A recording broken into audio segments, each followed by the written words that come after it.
This feels like a special occasion. Can I welcome you here? I'm here to welcome Peter Salter, but can I welcome you in your numbers and in your generations to see Peter on one of his now occasional visits to Dublin. But I was just Peter just called by the office this morning, and I was just pulling out this catalogue that of an exhibition that I helped to organise here in Dublin at the AAI. It was a joint exhibition we did with the AA in London of Peter Salter, 4 Japanese projects, and I realised it was 1993, which means it's 20 years ago since we made this book together. Peter's always pointing out to me that my name in this book appears beside Arato Isazaki in the credits, because he doesn't just get to Ireland, you know. Anyway, I brought this for people who might like to take a look at it. Peter Salter, I met him when I met him in the 1980s when I used to be a visiting examiner to the AA, and Peter at that time was a leading teacher in the unit system at the AA in London.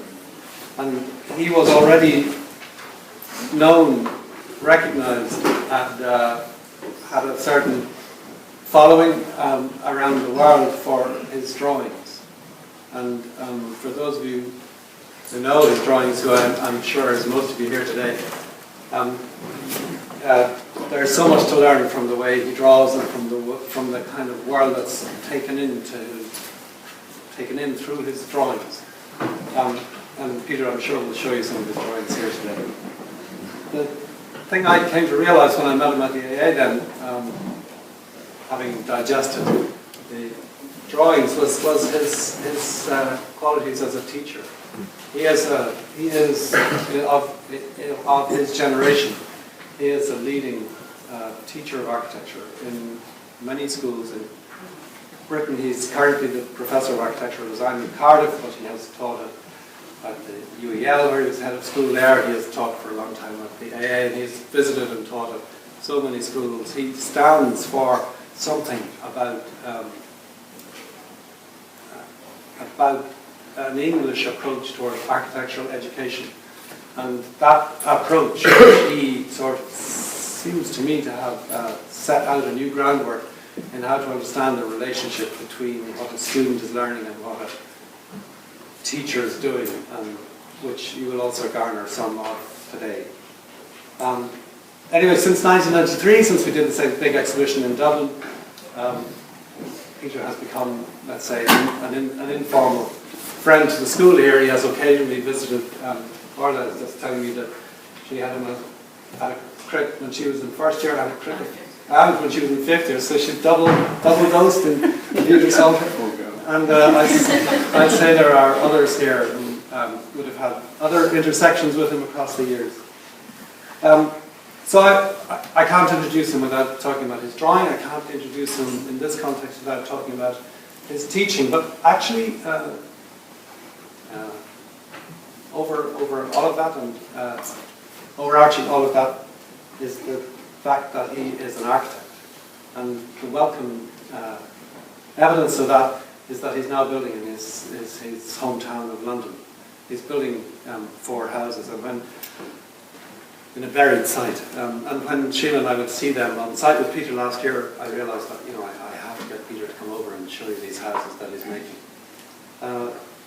So now you have to think of him not only as influencing your drawing, and not only as influencing the whole world of teaching, but he's an architect, and his influence goes through to architectural practice, and how important it is that he's now building that in not in bricks and mortar, but that's in concrete and timber. Peter Salter is and has been, as long as I've known him, before he had white hair or anything like that, he is wise about building. It's like he was born with building stuff.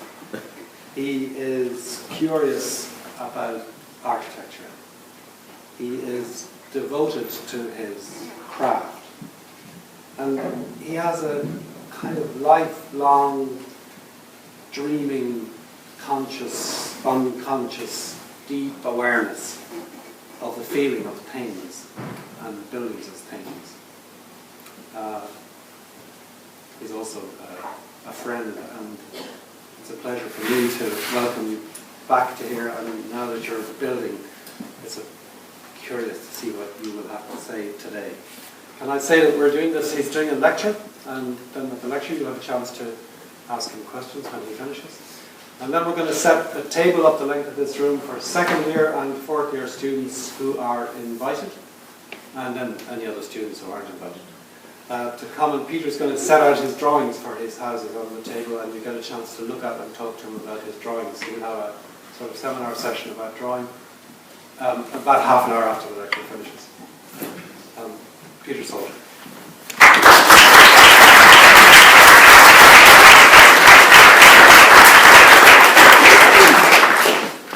What an amazing introduction. Thank you very much.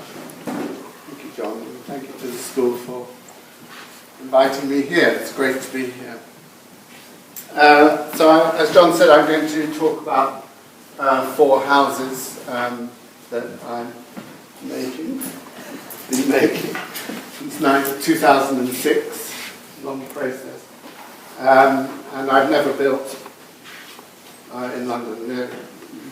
All the other work, well, 3 other projects are all in Japan, and one of them is demolished, one of them exists, and the other one is changed.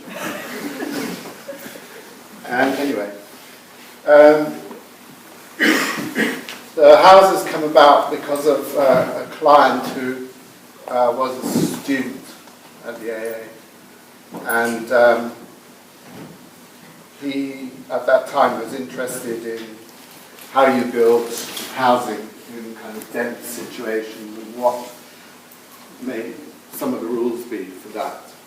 And so, at the beginning, I'm going to show you what my solution to it is, and then afterwards it sort of fades off into more nerdish territories of concrete and things like that. So, I hope you'll bear with me. Can you have some? This, I only just found this slide the other day. And this is from the LSE book, the Cities Programme book, and it talks about Notting Hill Gate as being the most densely populated residential borough in London, surprisingly. And this is the 4 houses, which are basically on the edge of Holland Park, which is an incredibly affluent area of London, and next door to Shepherd's Bush, which is a working class area of London. So it's in a kind of edgy landscape of social housing, which is this 8-storey block of houses here, and rather quaint Victorian cottages there. So I was asked to look at how you might get the most from the site, because it's a developer-led project. And so there's one house here, a house here, another house here, and another house here. So there's 4 houses around the courtyard.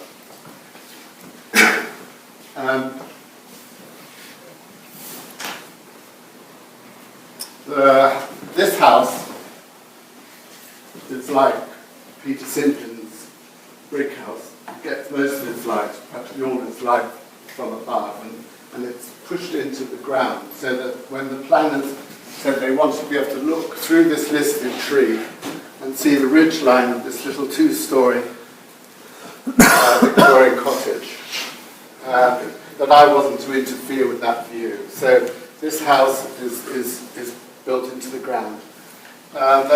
These houses are restricted to their heights, to this building here, which is a really ugly, horrible promo building. And that restriction in the heights has led to a particular swapping around of the plan. South sunshine comes from this side and it comes into here, and so all of these interstitial spaces that you see here are trying to get sunshine deep into the side. So we have, and the sun comes around here. So this house is the only house that is double aspected on this side and this side. And these other ones, and so it's, as a consequence, it's much deeper and fatter. And now these ones are only single aspected, so you're getting wide plans and quite shallow in both cases. And so you're going with your, we had an estate agent involved in this, and he said, well, you must be able to park Chelsea tractors. I don't know if you know what Chelsea tractors are. They're big Land Rovers, in which the wealthy drive around in black. And so, and you have to get, and they're in black and the car's in black. And you go down into an underground car park, and you go up into as a pedestrian, up into this courtyard. This is a more recent model that starts to show some quality of the density of building in this place.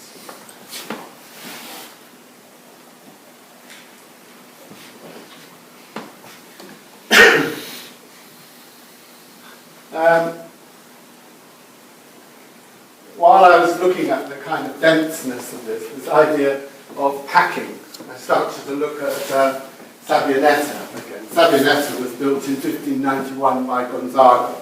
It's in the Po Delta. And he built this fortification around, a fortified wall with his farm castle in the middle, which he subsequently demolished. And he packed in what we know as this ideal city. But Nebula talks about it having, it has all the kind of civic pieces of a city. So it has a theatre, it has a little cathedral, has a mint, has all sorts of civic pieces which sit dotted throughout the plan. And then around that, axis of this orthogonal axis are the buildings that are put in around. So the idea of packing, how you start to think of more special pieces packed into a site. And this is taken in the early days of the project from the crane, looking at the tightness of the site. And you're starting to see the back wall, the party walls, and the crane is standing just in the courtyard of the proposal.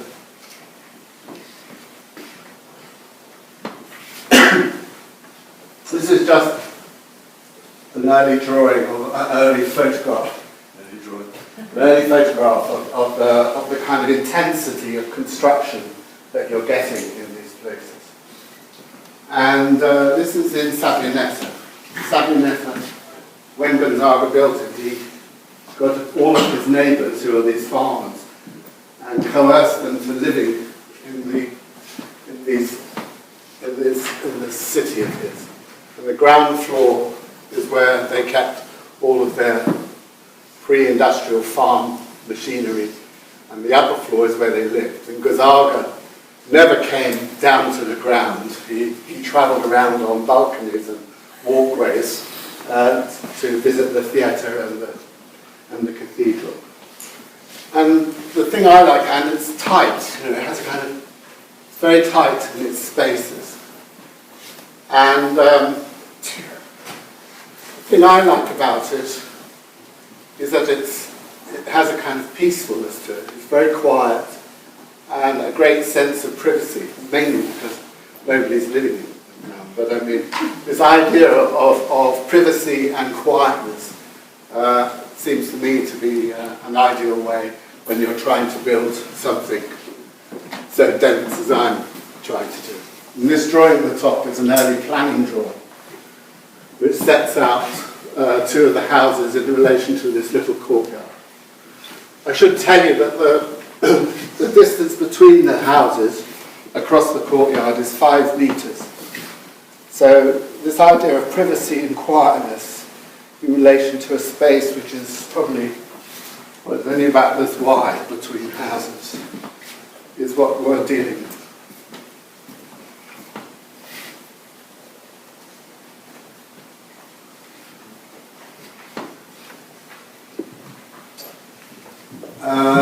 This is another piece of Sabbionetta, and I really love this little piazza with its pot plants on, and the way that it begins to be domesticated. And so this was the early drawing that I did of the courtyard.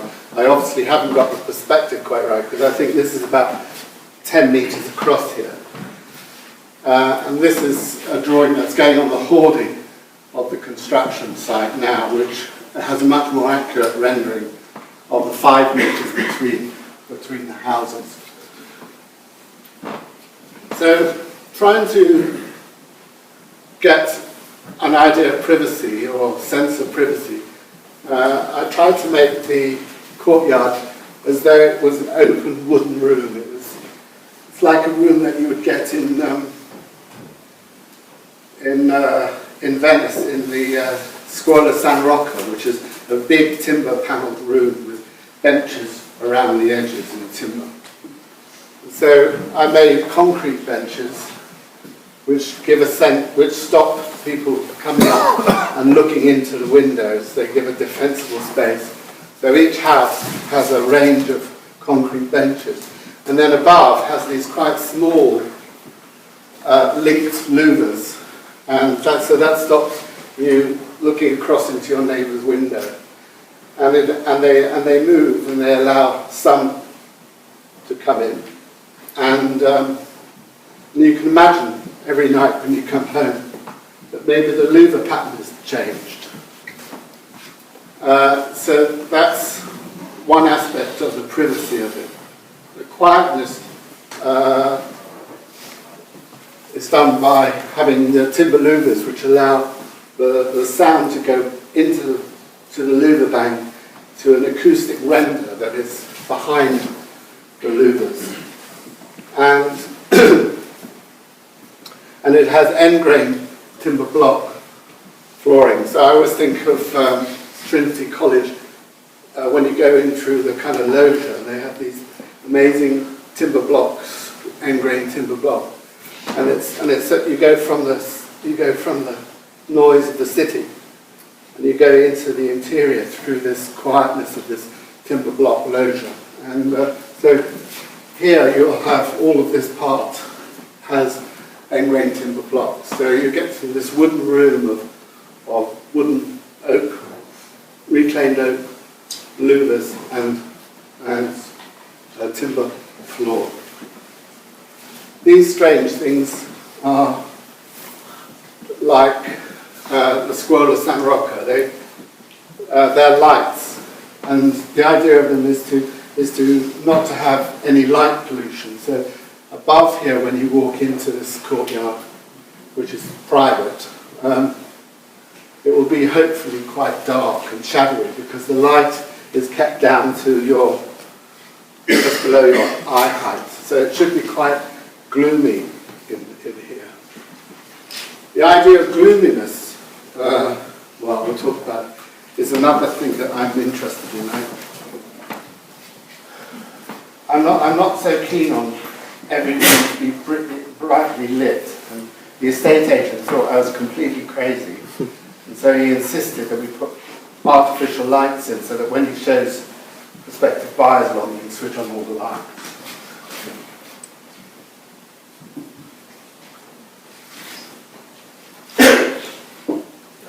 This is the planning drawing, and this is the production drawings. I mean, I should say, contrary to what John said, I'm not a registered architect, and so I don't carry PI insurance, so I have to have an executive architect, and the executive architect is a mole architect, and they're extremely good, they're fantastic. So the drawings I'm going to show you after this lecture are my drawings, which were prepared before Mole started to redraw everything. They had to redraw everything because of their PI.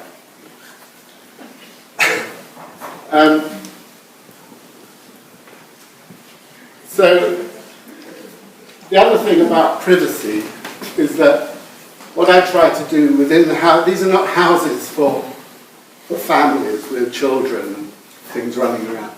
They're much more about people, individuals or retired couples or people who live a kind of almost a separate life in their dwellings. And so one always tries to separate out like the bedrooms and start to separate out where the reception rooms are so that people can just get on quietly without having to bump into their partner. Sounds terrible.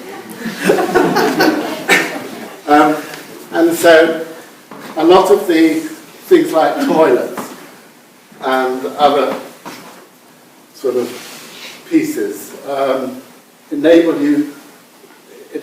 a greater promenade. So you always have to go round the kind of lump to get to a room. Yeah? So it's always trying to increase the promenade distances between rooms in order to get that level of privacy. And that happens on all of the floors, but mainly it comes into its own on the bedroom floor.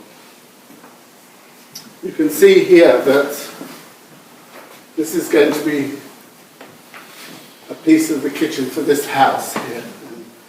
And up here is going to be a cantilever staircase that comes, which you can just see sticking up, sticking in that door in there.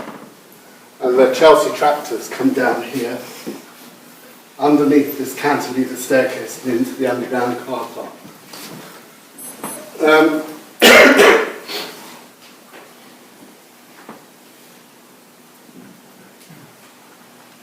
We've got rid of, in this one, house 3, which is this house at the back here, was supposed to be very posh, and so it had a swimming pool in it. Eventually we took the swimming pool out, and we now have a cinema room.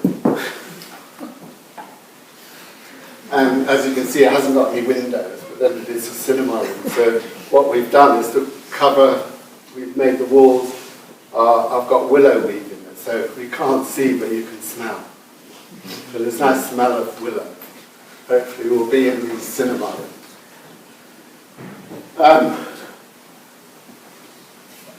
The idea is this business of moving and promenading, so that what you do is you come in, most of the houses, you come into the park and you walk back to the party wall before you then turn around, so you're moving away from the light, from the courtyard, into the darkness, come up against the party wall, and then you try and distribute the accommodation around that. And so you're dealing with so you can understand the thinness of the building, and then coming back, walking towards the light. And so that, as a strategy, starts to be how you then use it to handle the facades to the room or to the courtyard.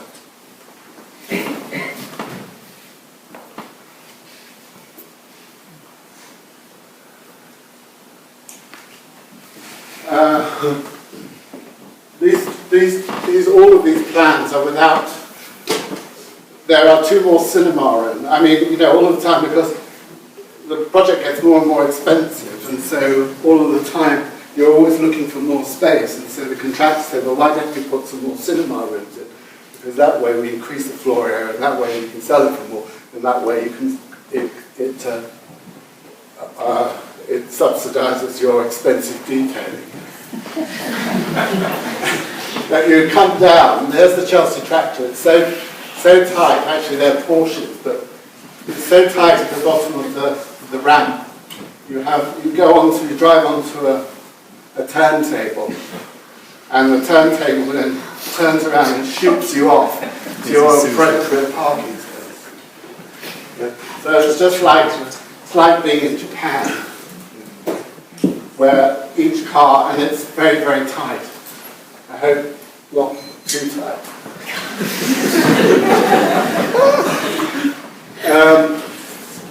house 4, which is the house that's in the ground, and this is an early photograph of house 4 basement slab.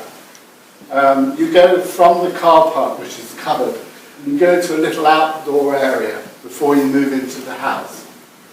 And that house is interesting because it straddles between the yard at the back, which you can see right in the tail end of this drawing, which is in fact going to be in here, and 2 yards at the front. So it's almost as though the house is kind of looking for places to support itself.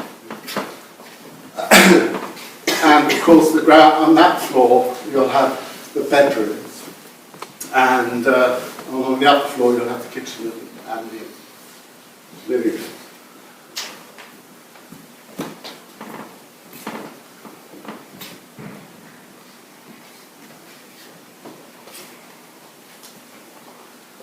This is the middle floor. This is the floor because we only had 19 metres. It meant that the floor-to-ceiling heights were going to be rather squashed. So what I did was to say, well, we'll put reception rooms on the ground, on this upper ground floor, and reception rooms at the top of the housing, which have a completely different vocabulary and feel in terms of their height. And we put all of the bedrooms in the middle floor, and we'll squeeze the floor-to-ceiling height there. So we have, I think the floor-to-ceiling height there is between 2.3 and 2.4 metres high. And this is the floor which has the bedrooms on. And again, it has this thing about trying to move round objects in the space to get to the bedrooms.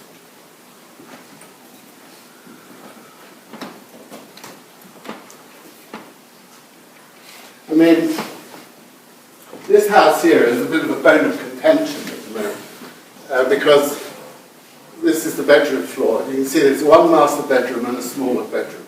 That's all the bedrooms in that house. And at the moment I'm having a row with the contractor and the client about they want to give the whole of the undercroft of the ramp to that house because they want to make family rooms in the basement. And they said, you've only got 2 rooms, you know, so that you'll have so many reception rooms and not enough bedrooms. So the whole concept of a family room is complete nonsense. And so that's what's going on there. You can see there's an outdoor balcony there. And there's more of these kind of re-entrant pieces which allow light into the thickness of the plan.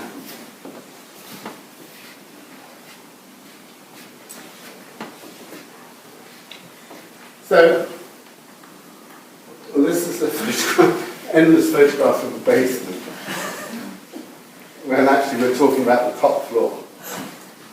The top floor has a different architecture, as I was saying. It has these sort of rounded pieces, which we call yurts. They look like a yurt, but they're made of timber. And they're modelled in a country house really like in Chatsworth and places like that. On top of the roofs of these country houses, they have these little dining rooms. Yeah? And so people would go up and cross the lead in their gear to these little rooms where they would have supper. Yeah? And they'd look out across their landscape. So the idea that you might have on top of your house these yurt-type rooms which are in cold molded timber. And they can either be used as living rooms or dining rooms or study rooms, but they all are serviced by bean bags. There's the bean bags in. I'll talk about that again in a bit. And so this top floor has taller ceiling heights again, and it has these sort of figured wooden pieces in it.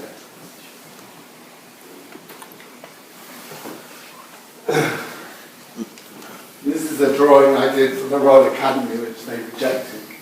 Bitterly disappointed about that. I had the wrong leg on. I did this drawing and took it to the office, very proud of it, and they said you got the leg the wrong way round because it was turned anyway. so it's been put right there. But here, this is just really to show you, again, the idea of packing in, of the kind of density of the thing. In the bedrooms, so in the bedrooms you have a window which is at eye level when you're lying in bed. The window for when you're sitting on the end of the bed feeling awful and looking out. And then there's a kind of box, we call it the box. This is the client's box, right in the corner there, where there are no louvers. You have a clear view out and you can sit and read.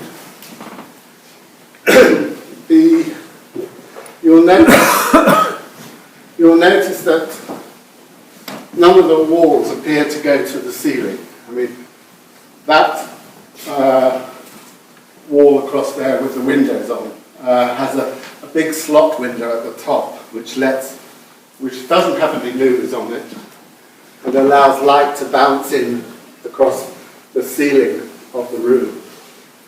And all of the screening and bathroom pieces are also have this glass margin, so that when you come out of the staircase, this big lit staircase, you can just about, hopefully, just see a little flickering of light as it passes across the space at high level.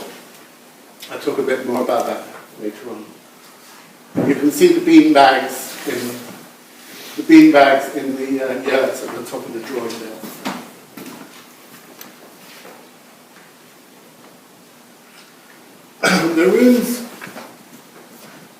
The rooms are a bit like this. One would like it to be like this. They are a kind of patchwork. They're not very spatial. I mean, they're very cellular really, because you've got to make most of the floor area. And so that one wall will be in situ concrete. Another wall might be clay bordered. Another wall might be clay painted. Another wall might have, in fact, one of the walls has got a bit of gold leaf underneath the windows. And so you get this whole sense of the kind of patchwork of the room in this room, which is not brightly lit. It is quite gloomy, like this room is.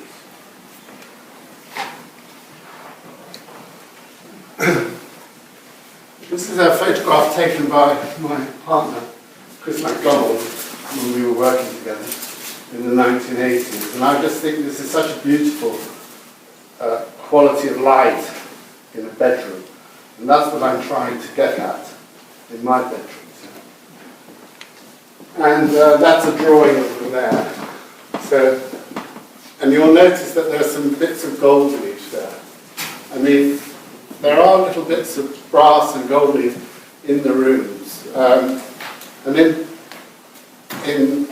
18th century terms, they would use brass door handles or little brass ferrules around clocks, so that it would pick up light from candles. So if you woke up in the night and your candle was still going, you could just about see the kind of features of the room because of the different brasses or gold leaf or whatever it is. This is one of the early walls where the beds go against, and that recess there is a recess for a sliding light, which has a kind of brass, or we want gold leaf, but we can't have it, a brass back to where the light is. So you get this, hopefully, this rich light coming from it. Now there's the thing about the brass, the ferrules around the clocks. And again, there's bits of gold leaf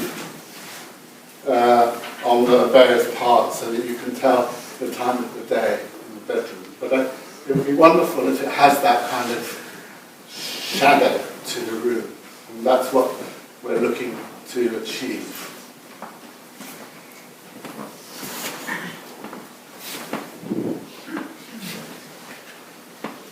So, when you come out of this staircase, this concrete elliptical staircase, and you can just see light bouncing across the ceiling, and you're aware of these black lumps. You're not aware of what these pieces are. And the bathroom pieces, this is one of them. There's another drawing, another one there, are made of carbonized steel. And don't look at the hinges are fallen. But this is a kind of prototype of all the bathroom in the building. It's made of carbonized steel, which has Georgian wine cast glass up to the ceiling. And so that you won't be able to make out quite what it is. You'll just understand it as this profiled black lump when you walk. And it's finished in beeswax on the outside. And then on the inside, it's painted. It's made like a piece of agricultural machinery. I mean, we're not trying to touch, so you have to make the steel is 4 millimeters thick, so you get the black carbonizing. And you'll see sort of tap weld marks on it, and you'll see little drip weld marks. So it's just literally like a kind of JCB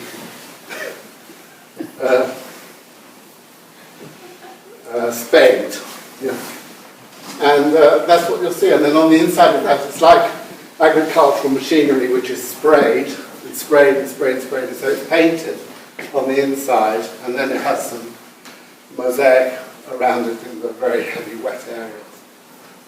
And so this must be a bedroom floor, because all of the insides of this, on the bedroom floor, are all painted this Georgian red colour. And on the ground floor, it's a kind of, I'm just looking at this. On the ground floor, all the bathrooms have a kind of Georgian olive green. And then on the top floor, the insides are all painted a kind of duck egg blue. I mean, the screen is very, very thin. It's only the width of a door blank, 44 millimeters. And where it can be, and then where it turns a corner, it's quite stable. But where it starts to get unstable, then you bring the width out more. Or where you need to bring a piece of service through it, you bring the width out more. So you're going to get cast iron soil pipes coming up across the glass, and sometimes the glass just goes across a wall.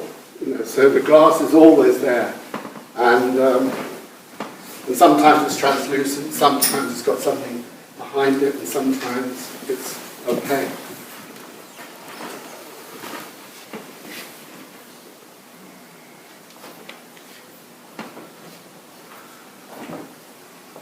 I mean, when we're dealing with houses which are not very big, we have to become, this is, actually, just going back to the steel, this is only, I think, 3 millimeter steel, and you can see the difference from the other one, which was much blacker. You can see it's much more silvery, which you don't like, but you can see all of the kind of heat marks on it, and the tack weld marks on it. And that, we're trying to keep that, we're trying to get it darker than that. And we'll just beeswax that. But yeah, so in these houses, so there are a lot of walls that move around. I mean, so that you can start to double use spaces. So sometimes the walls fold back, like in this instance, it folds back, and it has a door like a Bouchard door, where the door belongs to the screen, and when the screen's gone, it belongs to the bathroom. So you get all these kind of tricky door swinging.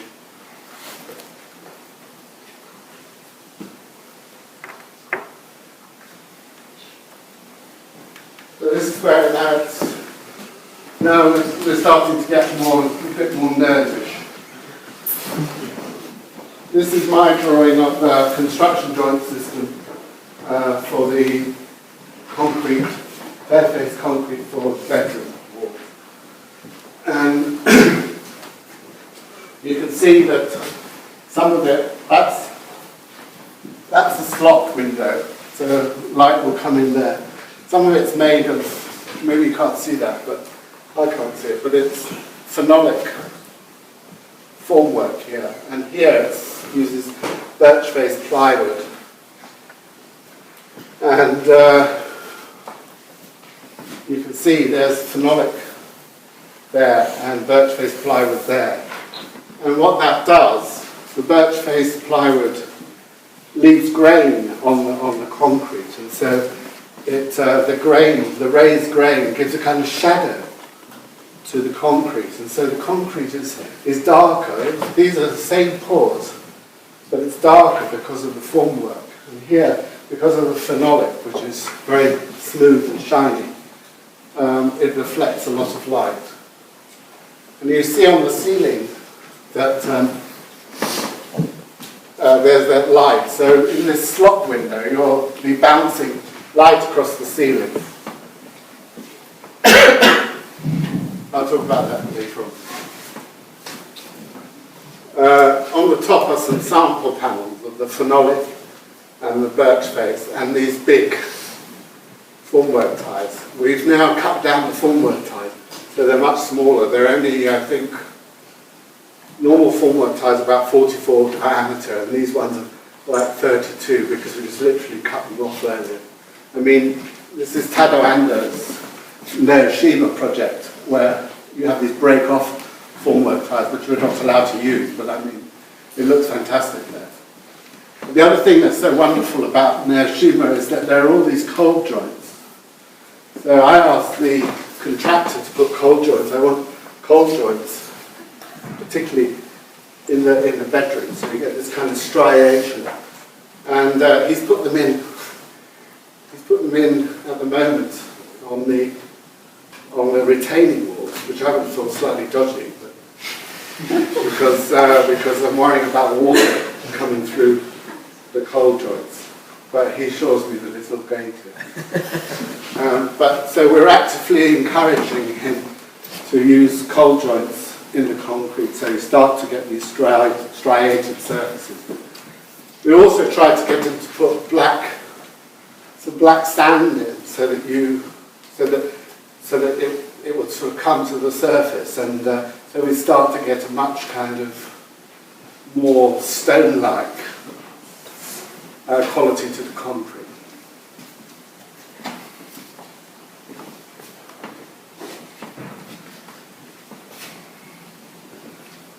This is Hiroshima again, which is the Ando Hotel and Gallery in Japan. And I just think it's absolutely stunning.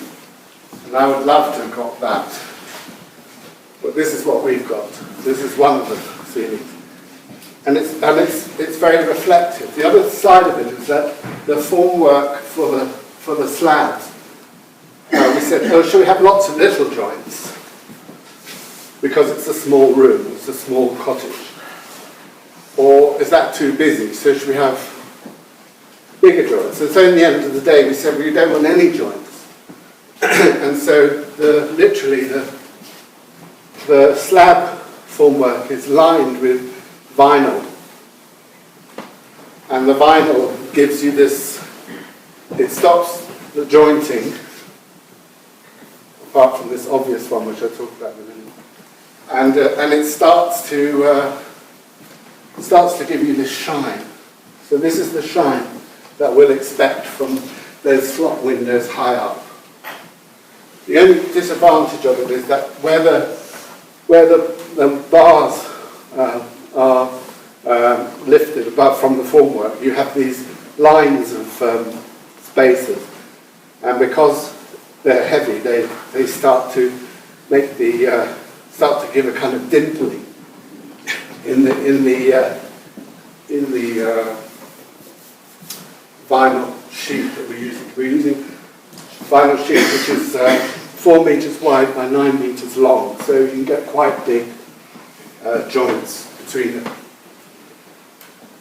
This is a joint which is made with steel because that's really because we wanted the casting to be taking place at different times.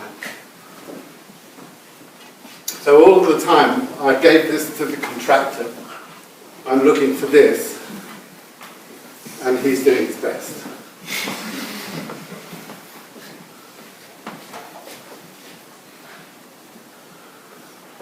Now the other issue in terms of concrete was whether, if you use an admix, which I think you should do in all cement, because cement uses lots of the Earth's resources in its making, is whether you can use an admix.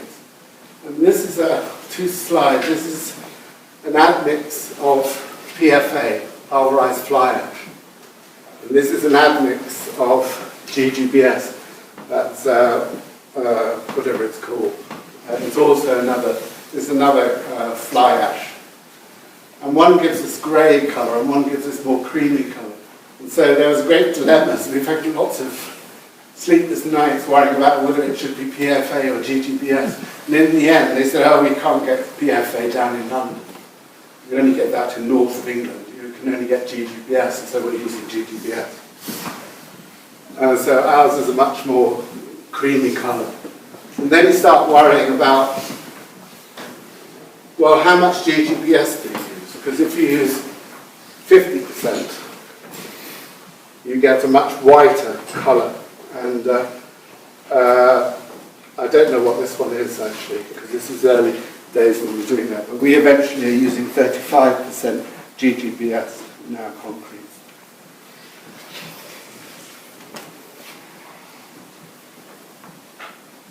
This is you can start to see a day joint there, a cold joint at the top. And that's what we're trying to encourage in the rooms. This is, the client built a little room down in South London, all of the concrete finishes. And this is, we're having all the front doors have this kind of reveals of this fluted concrete. And that's just because I remember standing in Bedford Square, leaning up against the door case of the AA, and noticing that the door case, which is a Georgian door case, has flutes on it, and the flutes perfectly fit your fingers. And so what we're trying to do here is to use the concrete so that you start to read where you are in the building. So when you see it like that, you know you're at the front doors, as if you didn't know. When you see it like this, this is board mark concrete, and I'll talk about that again. It's in all of the light wells and yards around the perimeter of the site. And when you see it like this is a retaining wall. The retaining wall has these protrusions on, which are fillets which eventually are getting knocked off. So that up against the retaining walls around the site, you'll see these little bits where the fines, the aggregates, are seen as a kind of banding around it. So you see the banding against the cold joints. So you'll know that you're right at the perimeter of the project.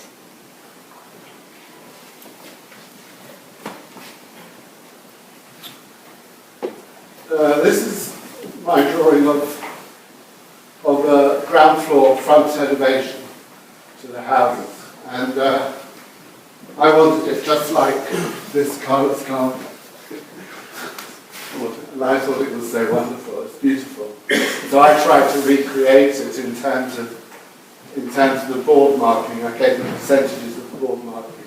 I gave them the positions where the board marking might go in a bit. So all the red areas are quite deeply incised pieces. And then I gave them positions about where they would retard or sandblast the board marking away. And what I didn't realise, because I haven't been to this, is that actually all the board marks on this are all Bouchard, they're all hammered. So you get this. So sometimes you're getting this amazing loss of the board marking, but other times you're getting it incredibly textured. So you'll see that I've nicked lots of details from it. these kind of flat bits which you see in my buildings, in my elevation as well. It's such a beautiful piece that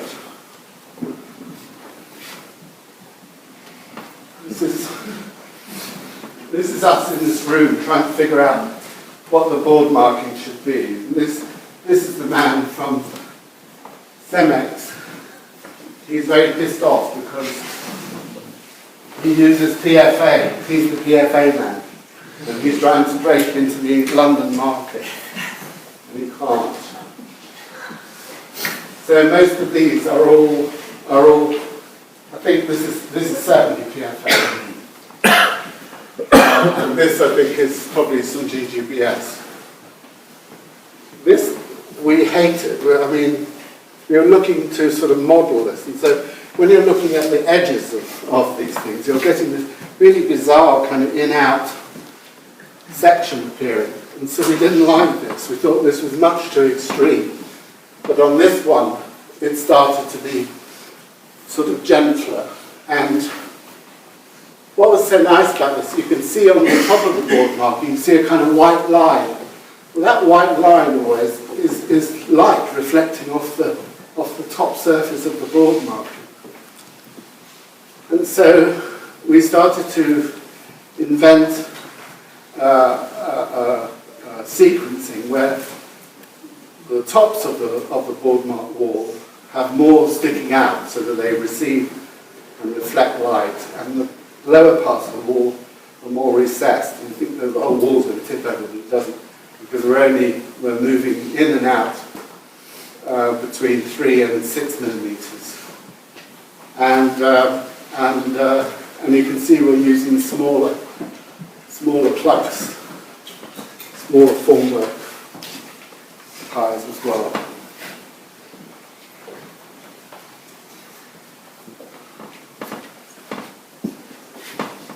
So this is one of the board mark walls, very beautifully done. That behind that piece of formwork there's a huge piece of aggregate bridging, which you now have to decide. I mean, when they've been doing this, we note and write down the processes, the procedures, the release agents, everything to do with temperatures, all the rest of it, so that we try and get a consistency to the concrete. But actually, we never will. I discovered that it's not really an industrial product or an industrial material at all. It's much more like a handcrafted material. So you really don't know. You can be as rigorous as you can in the procedure for making and pouring. But you really don't know until it comes out of the formwork what it's going to come out like. Sometimes it's beautiful like this, and other times you have to condemn it. One of the things we learned, this is the back wall, which is in board mark concrete, which you can see up there on the top side. We leave the formwork on as long as possible, so that literally it starts to fall off itself. And we try to pour in as big a pour as possible. So the formwork is absolutely gigantic. The formwork is made off of site in a joiner's shop. It's brought down and assembled. And literally this whole wall and side was 7 tons and lifted by crane into position. So that that way you can control how the board mark turns the corner, otherwise you can never get the board marking consistently around the component of the wall. This is Naoshima again. And it's the staircase door, and this is my drawings of the elliptical staircases. So we have fair face concrete, which on the outside of the ellipse is done in phenolic plywood, so it's shiny and it's paler colour, smooth. And on the inside, it's done in birch face ply, so it picks up the shadow because it's top lit, and it's darker, and that works in relation to the black carbonized steel staircase, which sits inside of this, which has this kind of felt runner in ecclesiastical red climbing up the stairs. This is the beginnings of making the one of the elliptical staircases. I mean, this is now grown much higher since I took this photograph. But what's interesting about it is that you can start to see the kind of tolerances that we're dealing with in the houses. Things are very tight. This is going to be, go around and into this part as a kind of place to get your drink so that you can watch football in that room there. And this goes up to the upper ground floor. And I love the formwork. The formwork, this is the inside form. And they're very beautifully made. And each time we have to reskin them. So we're using basic formwork again, twice more, and we reskin them. The inside forms become very difficult to bend. And so there was, so the outside form was quite difficult because it was in phenolic plywood. And you can't get phenolic plywood to bend such curves. And so we said, okay, well, you can use birch face plywood. So that you get a darker piece of plywood because you can bend that on the ends of it. But as it turns out, they're using melamine on the tight curves to get the shininess of the phenolic.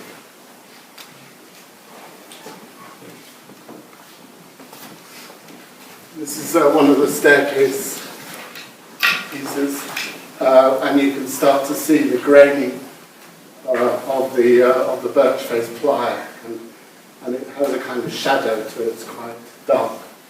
You can see it better here compared to the phenolic ply, which you'll see later on.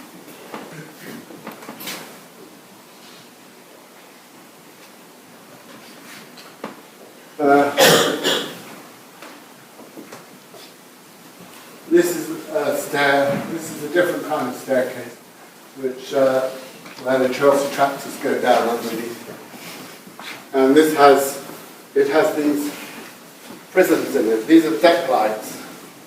They're made of cast glass. And so we're using the long ones on the staircases in these kind of swarms of these casts.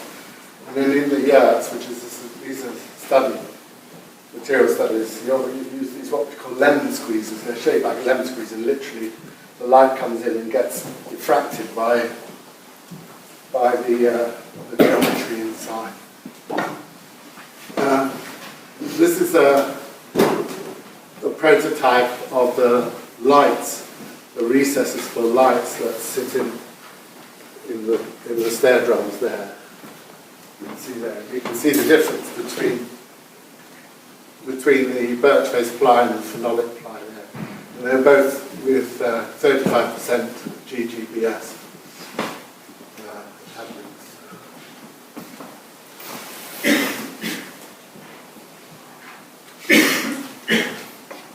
What I didn't talk about, in this corner here, can you see it? Is it out of focus?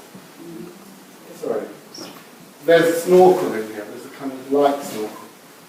And all the way to the whole bill of these two pieces comes down into this light snorkel. And there's a hole in the bottom. So the engineer is very worried. So we put a cruciform column there, and this is this cruciform column which is built with vertical board mark concrete. Very beautifully done. This is the formwork for the hole that sits in the bottom of this, which sits just outside of this cruciform column. Sorry, just a bit out of focus.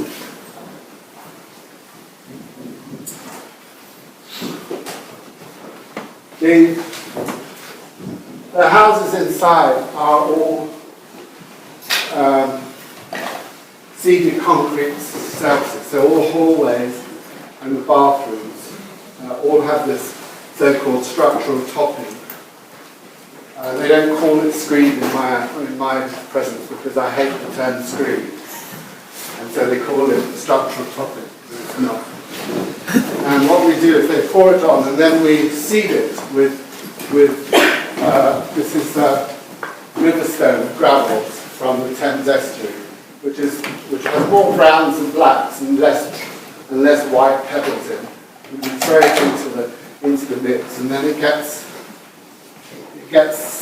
sandblasted down so that it exposes the pebbles, and then it gets polished, so that the surface becomes like a kind of sort of not very good terrazzo that you get.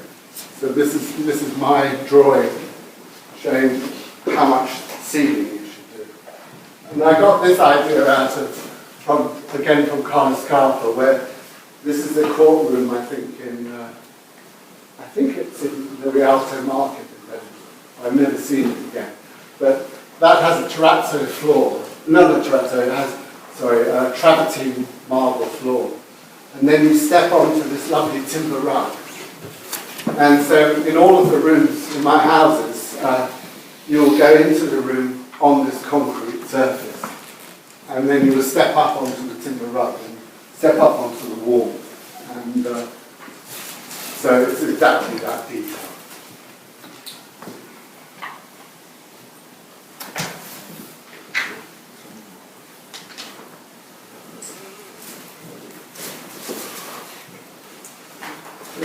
These are the yurts at the top of the houses now, and each one is framed and has cold moulded timber on the inside and outside. So it's like making a sailing dinghy where you do counter laying of very thin pieces of plywood which you glue and pin together. So you get a very light and very stiff shell structure. This is modelled. These are I made models, 1 to 25 models for each of the yurts, because the shape is they're quite gentle, the curves on it. They're two-dimensionally curved. And they're going to now be covered in copper. And so we're making them with copper tiles, like I used in Japan on Kamichi, which is this mountain tree, where literally the tiles gently bend around these kind of chime points, if you like. And so in order to do that, we're not having a ventilated roof underneath. There's a special high-tech vapor barrier which reacts to summer and winter, German, of course, where you don't have to have a ventilated roof underneath the copper. So it's going to be filled with sheets wool, with super duper venting barrier, and then copper tiles on top.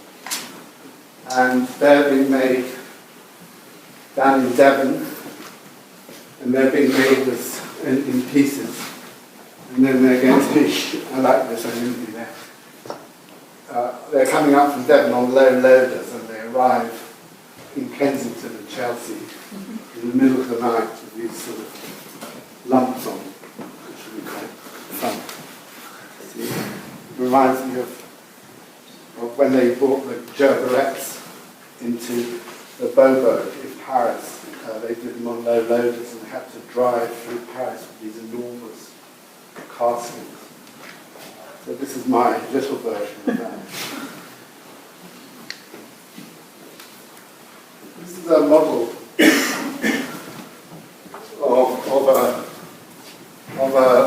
of a cold moulding where you put 3 layers countering each other, and it sits on a 35mm framing system, and then it has these lamps at the top, and and you sit on bean bags. So we'll see what Knight Frank and Rutley think of bean bags.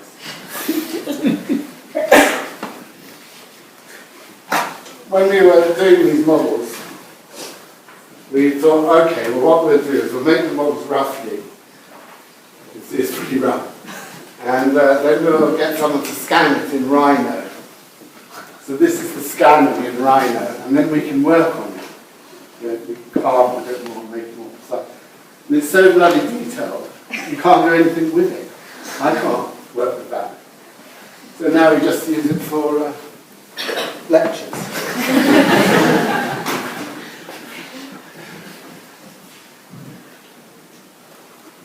These are some perspectives that just show eye level. I mean, in the kitchens, I don't like, if you have to sit in the kitchen, I don't like sitting on stools, you know, on those high breakfast bars. I don't like that. So we've got low kitchen, proper kitchen tables, which have proper seating height, proper chairs on, and then you would have, just like in a Japanese temple, you'll get these little kind of stools, which are like altarpieces, you know, which they put vases of chrysanthemums on and things like that. It's a funeral. And so I thought we could have little stools which carry all of the main cooking and washing up sinks, cooking stoves and all the rest of it. We sit on stools which are on the correct height so that you don't have to bend down too low to cook.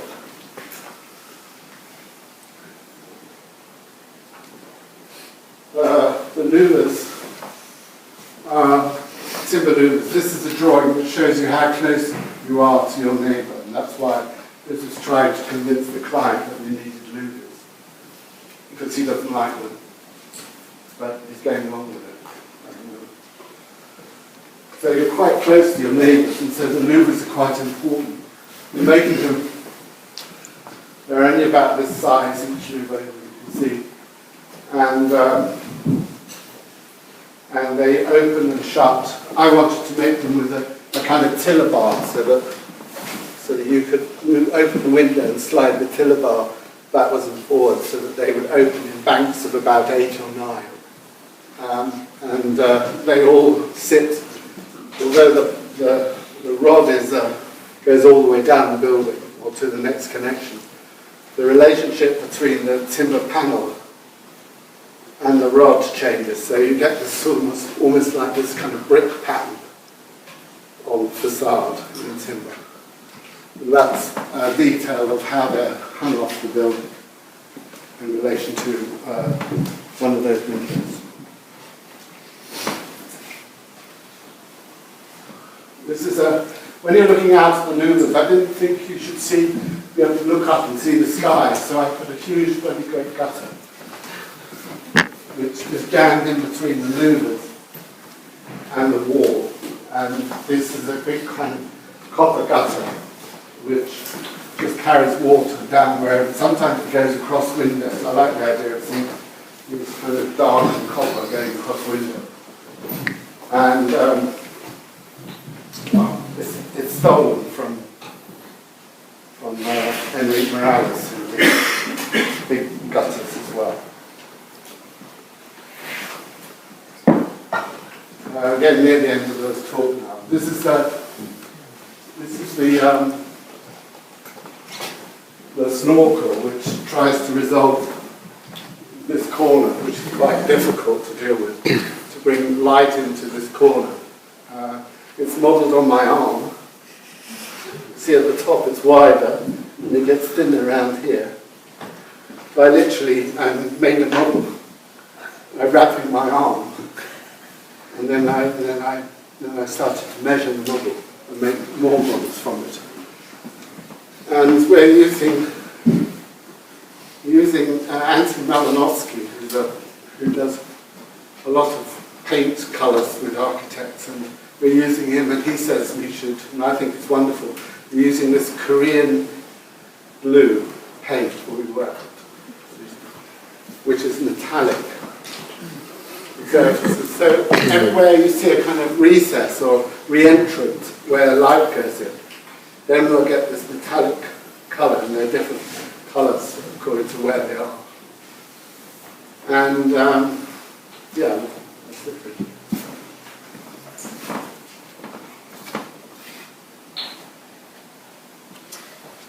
And this is the model that students made, which is just cartridge paper of the whole of the interior of walls of the courtyard. And the grey is the acoustic render. And all of the other colours are to do with these kind of re-entrant pieces, which are all tried to be in the kind of metallic. So this is quite interesting because you're looking at an elevation here of two buildings where they come quite close together.